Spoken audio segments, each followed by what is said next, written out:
Understanding the signs of infidelity is key to maintaining a healthy relationship. Take these 6 steps to handle a cheating partner.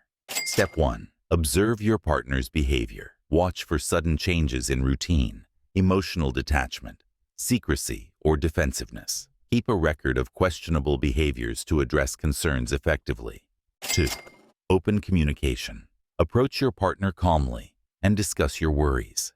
Create a safe space for honest conversations. Focus on expressing emotions and seeking understanding. Step 3.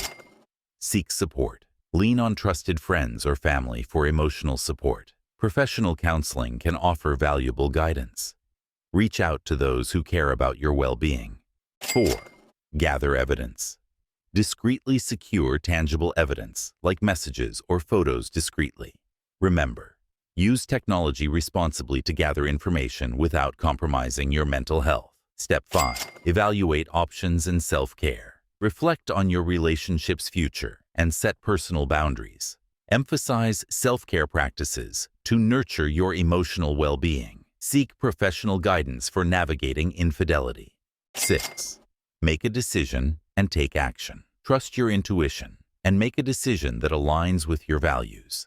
Establish boundaries and enforce consequences if needed, prioritizing your mental health. Remember, your well-being is paramount. Share your experience below on how you handled infidelity.